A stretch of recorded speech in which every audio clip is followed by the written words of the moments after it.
Presentamos Vertiente de Opinión, un programa producido por el periodista Mario Emilio Pérez. Saludos amigos de Vertiente de Opinión. Nos da mucho placer tener aquí como invitado al licenciado Laureano Guerrero, alto dirigente del Partido de la Liberación Dominicana y también director de la Oficina de Bienes Incautados y Decomisados. Pero cuando yo lo invito al programa, se me olvida su condición de funcionario y su condición de dirigente político. ¿Por qué? Porque aparte de la amistad que tenemos, yo soy un lector voraz de sus obras.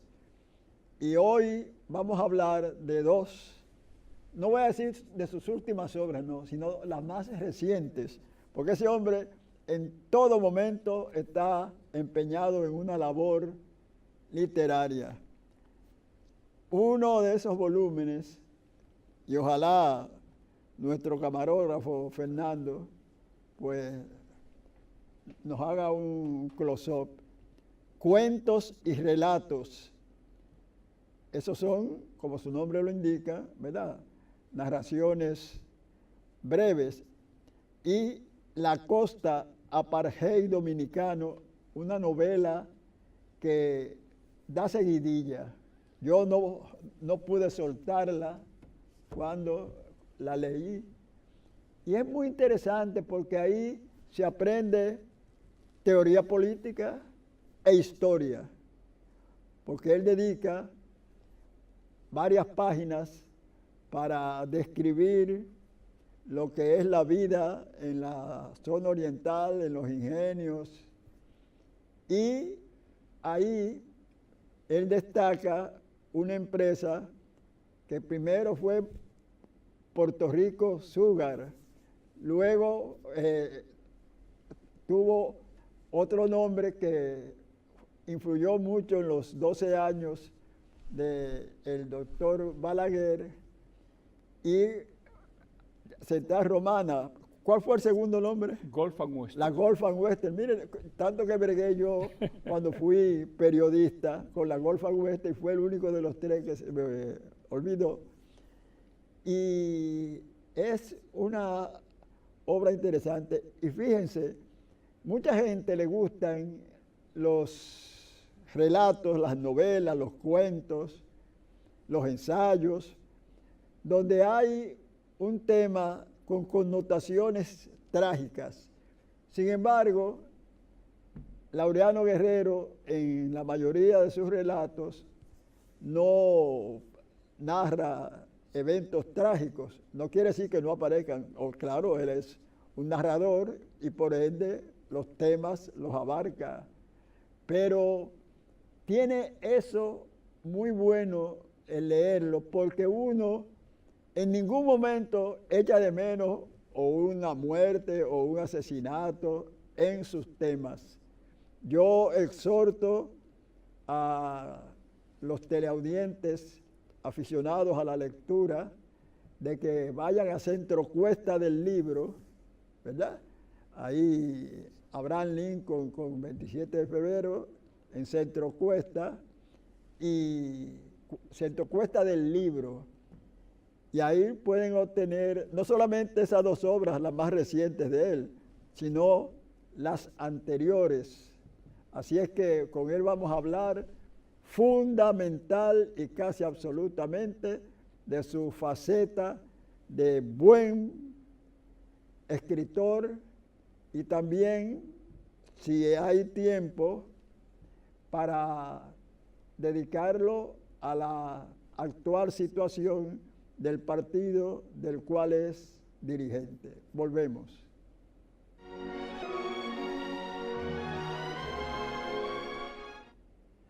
Indudablemente que el escritor Laureano Guerrero sabe manejar bien lo que es la literatura. ¿Por qué? Porque cuando uno lee algunos cuentos de su libro, Cuentos y Relatos, uno dice, caramba, pero un ortodoxo, un estricto apegado a la teoría literaria diría, pero mira, esto no es un cuento. Primero, no es una narración de hechos ficticios. Segundo, los personajes aparecen con sus nombres, los cuales uno lo ve en la vida política dominicana o en la vida literaria. Entonces, digo, caramba, pero él lo tituló muy bien, cuentos y relatos, que cualquiera puede pensar que son sinónimos. No, no, no. Entonces, ¿qué te llevó a relatar algunas cosas de tu vida política, sobre todo tus relaciones con el profesor Bosch, y lo relatas ahí en un volumen que también contiene cuentos desde el punto de vista estrictamente literario? Bueno, pues gracias, Mario. Siempre es un gusto estar aquí. Siento como que es mi casa. Y lo es. Y nadie se siente mejor en un lugar más que en su casa. Y además felicitar a Capellán, bienvenido Capellán, por el remozamiento de que ha sido objeto de este canal. Sí.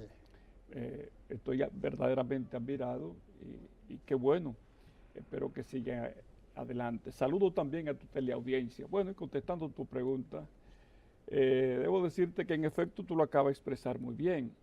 Se trata de cuentos y relatos, porque no solamente son cuentos, que tienen que ver con la ficción, con la ficción única y exclusivamente, sino que hay cosas dignas de relatar que yo entiendo que llamaría la atención. Por ejemplo, también lo pusiste tú el ejemplo, el caso del profesor Juan Bosch, que su sola mención llama la atención de toda la persona. Entonces, cuando tú relatas intimidades que durante cierto tiempo pasaste con el profesor Juan Bosch, como fue el caso nuestro, que primero haciendo Vanguardia del Pueblo y yo como periodista hacíamos 1 y 2 y hasta 3 veces a la semana reuniones para elaborar el periódico Vanguardia del Pueblo, y posteriormente como su barbero particular, porque mi padre era un barbero de la Romana que nos enseñó el oficio de recortar a todos los hijos, a los varones, porque somos 8 y 5 varones de ellos, y a todos nos enseñó el oficio. Luego yo un día vi al profesor Peludo y se lo dije,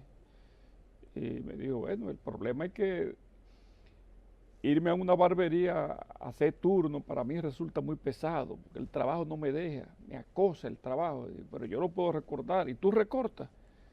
Digo, sí. ¿Tienes trastos? Sí, pues vamos a hacer la prueba, vamos a recortarme. Y un día lo recorté, bueno, se miró al espejo y dijo, esta es una recortada de concurso, fue su palabra. En adelante lo recortaría durante 12 años. Y bueno, entonces relato todo lo que vi, todo lo que se meneaba, todo lo que sucedía alrededor de nosotros mientras yo lo recortaba en la silla de su oficina, que él le ponía 2 o 3 cojines porque era en su oficina donde escribía y compartía. Y ahí hicimos un salón de barbería. Y bueno, las cosas que vi ahí con los compañeros, con su propia esposa, doña Carmen, a quien quería con devoción, pero no dejaba también de ponerla en su puesto cuando no entendía alguna cosa que tenía que ver con el pueblo y con los compañeros. Y además con regalos suntuosos que a veces le hacían y él tenía que devolver porque no le gustaban. Todas esas cosas de alguna manera las relato. Bueno, y ya están entonces los cuentos de ficción absoluta, que haciendo una recopilación me dieron ese libro. Ese es el caso del libro de cuentos y relatos. Tú sabes muy bien que se trata de la persona, contigo es fácil hablar de esas cosas porque tú eres escritor, uno va acumulando una serie de cosas, incluso en tiempo que no piensa escribir, simplemente lo va acumulando como un disco en la computadora, te acuerdas de ello, pero cuando decide escribir, entonces vacía todo ese tipo de cosas en las páginas y a veces resultan episodios muy interesantes, que si tú tienes condiciones, le das vuelta, bueno, se constituyen en obra de arte, un cuento, una novela. Ese es el asunto de escribir. Bueno, si te hablo de la costa, ya esa es otra historia. Esa es otra historia que ya no es cuento, sino novela, pero se trata al fin y al cabo de lo mismo. Se trata de vivencia que durante un tiempo, durante toda tu vida, digamos tu niñez, tu juventud, tu primera juventud, tú pudiste vivir y después cuando estás escribiendo te llamaron la atención. te llama la atención y decides escribir sobre eso. Y eso fue lo que sucedió conmigo, por ejemplo, en la costa. La costa es un malecón de la Romana, así como es San Pedro de Macorís y como es el malecón de Puerto Plata y el de aquí de Santo Domingo. Hay una diferencia, sin embargo, que el malecón de allá es privado. Ahí viven los dueños y los principales funcionarios del Central Romana, antigua Gulf and Western, y más antiguamente aún Puerto Rico Sugar Company. Entonces eso era privado. A mí siempre me llamó la atención cómo un paseo marítimo tan bello, que puede tanto agradar la vista humana, es privativo, es tan solo de un grupo. No puede ser, y eso me quedaba. Pero después, ¿cómo eso constituye en el desarrollo de la juventud? ¿Cómo hay una juventud pobre que su mayor deseo es hacerse amigo de los muchachos de la Gulf and Western y no pueden por su condición de pobreza?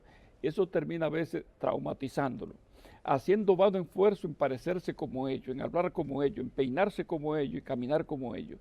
Es un trauma. Todo eso te va quedando en la memoria, Cuando al fin decides escribir, dedicarte a eso, tienes las condiciones, entonces tú plasmas toda esa cosa en una novela. Eso por un lado, eso solamente son algunas cosas de las que te puedo contar, pero hay miles de injusticias que entiendo yo cometió el Central Romana, antigua Gulf and Western, a veces, muchas veces, en complicidad con los gobernantes de turno de la época, sobre todo de la dictadura.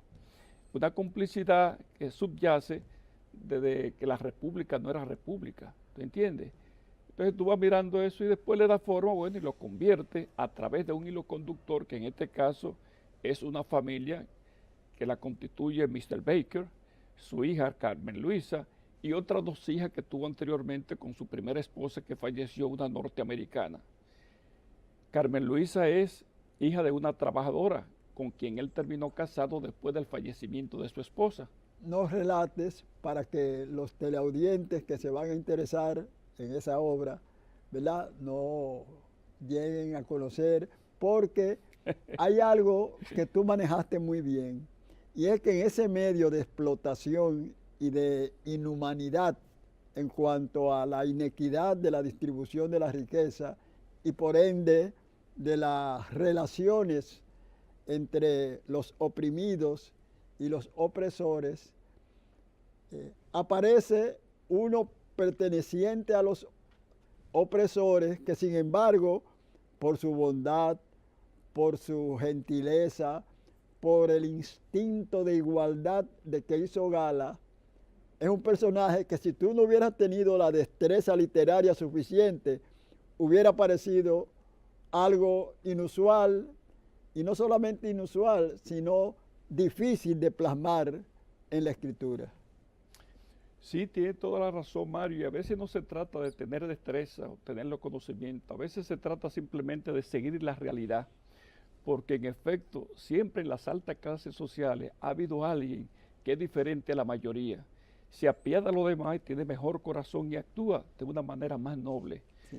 De igual manera como existen malvados en personas que no se supone que lo sean, que son humildes y sin embargo pretenden ser de la clase alta y abandonan su origen, lo que claudican, así se le llaman. Bueno, pues de eso se trata, es cuestión de, porque en la costa y en todos esos lugares y en todos los lugares donde existen clase alta, existen personas como te acabo de decir, y a mí me consta porque incluso soy amigo de ellos, en el caso de la Romana y donde quiera que me he movido. Entonces de lo que se trata es narrar ese tipo de cosas, darle una forma, porque tampoco puedes tú escribir como hablas, debes darle tu forma de escritor, de intelectual si lo eres, en la medida de tus posibilidades. Yo estaba leyendo hace poco una obra que leí hace muchos años. Aquí está Héctor Capellán, el eficientísimo director ejecutivo de este canal, y yo le dije que tú al inicio del programa habías elogiado con un nombre propio incluso lo que has visto y que te ha deslumbrado de la gestión, de los logros que él ha obtenido con la eficiencia que le caracteriza. Que no es nada nuevo, donde quiera que está. No, ese hombre No, no. Ese hombre podría venderle neveras a los esquimalitos. Sí, bien. Pero fíjate, hay algo interesante también en tus cuentos. Hay un cuento que a uno lo sorprende, La hechicera, un cuento, uno de los más largos, Sí. pero al mismo tiempo interesantísimo. ¿Por qué? Porque la hechicera, y lo voy a dejar ahí, puntos suspensivos.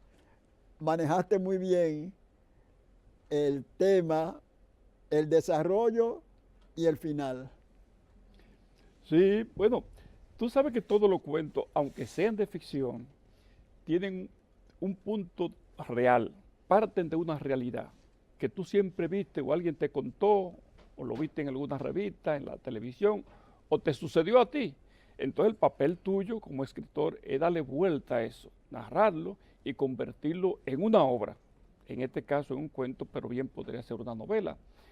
Por ejemplo, ese caso de la hechicera, ¿cuál es el origen? El origen es de algo que tú ves con cierta frecuencia. No es menudo, no se ve todos los días, pero tú ves padres que sin querer han matado a sus hijos, que dando reversa en el garaje de su casa, no se dan cuenta que el bebé está allá atrás y lo matan. Cierto. O se apean de su vehículo y van al trabajo sin darse cuenta que dejaron el bebé trancado en el carro y el bebé se ahoga. Se ahoga, bueno, eso lo hemos visto en los periódicos varias veces, que sale incluso en la primera plana.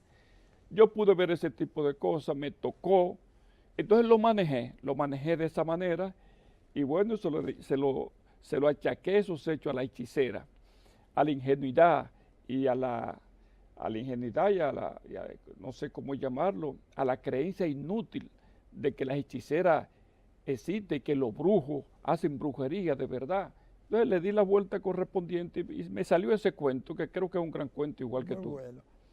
En tu condición de cientista social, tú también conoces la tendencia del dominicano a la brujería, vamos a usar ese término. Correcto. En lugar de hechicería, ¿verdad? Que es un término más literario, dominicanizándola o antillanizándola, la brujería. Yo tuve un amigo destacadísimo intelectual, un poeta excelente, hasta el grado de que hace unos años el Ministerio de Cultura le dedicó la Feria del Libro.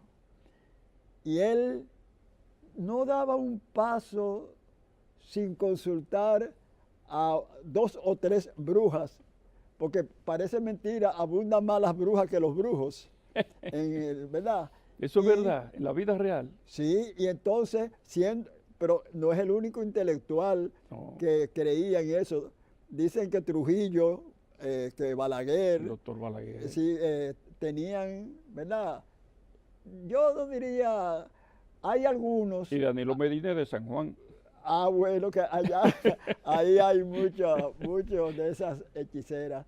Pero fíjate, hay algo en tu escritura que me recuerda una frase lapidaria, que aunque yo no me la aplico continuamente como escritor, pero de Carlos Fuentes, que Carlos Fuentes decía, la disciplina es el nombre cotidiano de la creación.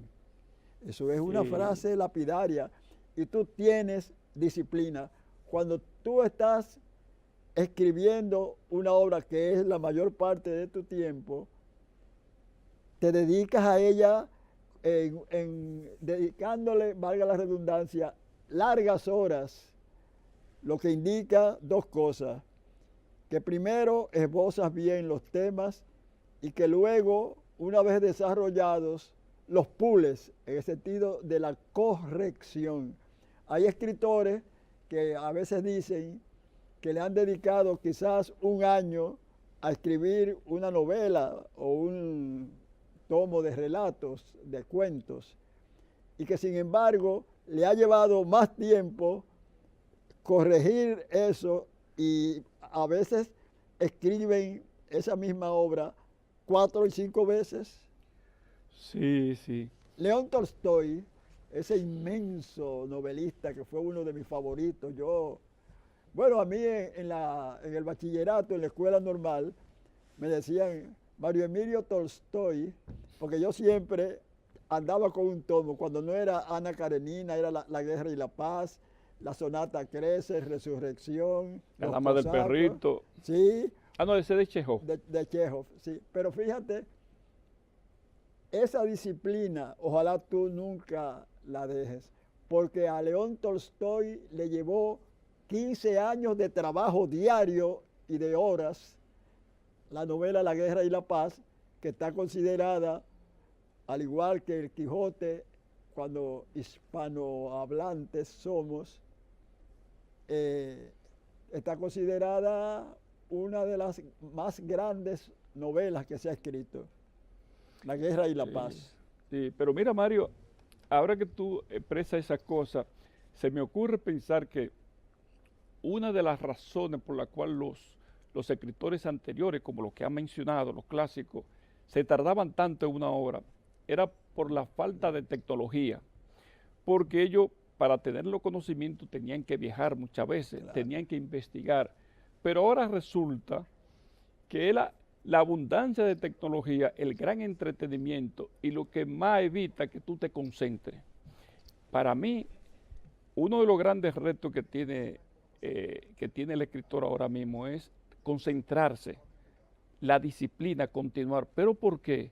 Porque hay muchos objetos de entretenimiento. Cuando tú enciendes la computadora, que tú empiezas a ver la gente que te escribieron en tu chat, que tú empiezas a ver los mensajes que te enviaron a través de Facebook, que empiezas a ver YouTube, tú de repente te das cuenta que tienes 2 horas ahí parado en el computador y no has empezado a continuar el trabajo por el cual te sentaste en la computadora. Empieza a ver el periódico, te entretiene.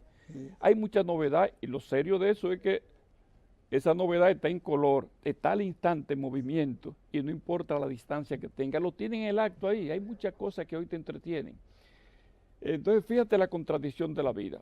Para mí el gran reto del escritor hoy precisamente es ese. Yo me siento muchas veces con el propósito de continuar lo que estoy escribiendo, pero cometo el error de encender la computadora y ahí me gasto un tiempo, que no era mi propósito.